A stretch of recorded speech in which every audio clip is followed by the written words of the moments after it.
This movie blew my mind. I feel bad, but I was completely unaware of the wild origins of Wonder Woman. I know, right? Me too. Like, what was your, like, when you think back, you know, when you were younger, what was your first impression of Wonder Woman, and then what surprised you the most about taking on a story like this? Well, my only impression of Wonder Woman was, I was born in 1979, so as a kid I remember Linda Carter being the Wonder Woman that we had on television, you know. And that really was my only knowledge of her as I grew up. And I was never into comic books, so I didn't really know that her origins were from this comic book, which has been around for like 70-odd years. And then when I picked up the script and started to read this incredible true story about the man who created her, and not just created her, but had this extraordinary life. He was a Harvard professor of psychology.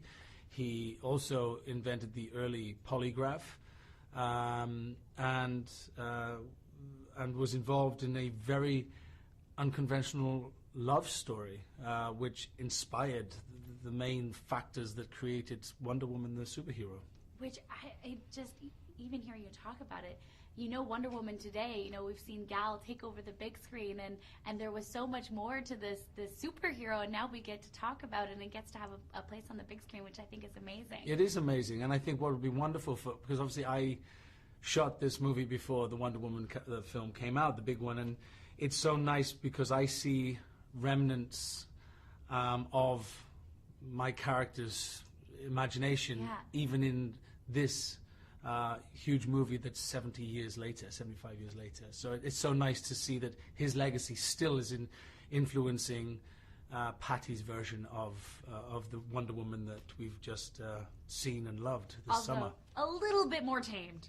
Just a bit. Well, yes, I guess so. I mean, you should, I mean, picking up some of those early comics, it actually makes you realize how, like, far out some of the concepts and messages that were being relayed through it. I'm sitting in the theater, it's the middle of a work day, and I'm watching this movie, and I'm sitting there being like, this is not suitable for work or for kids, but it really happened.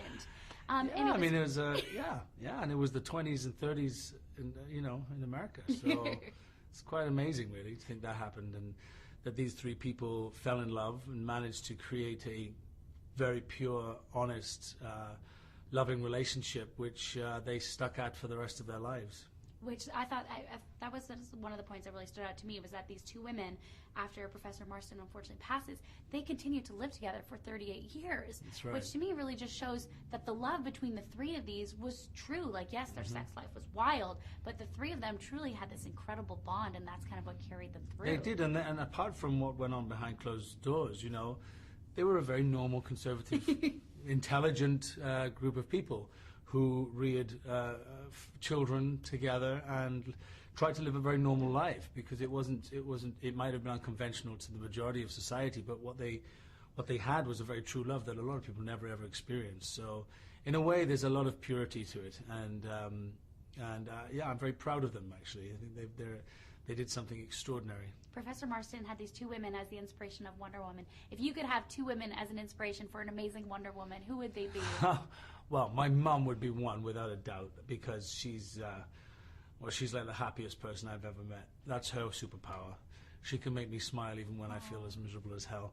And the other one would probably be... well, probably it would have to be a mixture of these two, actually, Rebecca and Bella, because between them they deliver such an incredible chemistry, and they're very different human beings. And Elizabeth Marston and Olive Burns were very different. You know, they came from different places. One was a massive intellect, and the other one was much more of a loving, nurturing, motherly type. But you know, together they delivered incredible performances, and they are quite brilliant in this. I love it. And then throw your mom in there, and there we go. There we go. Thank you so much.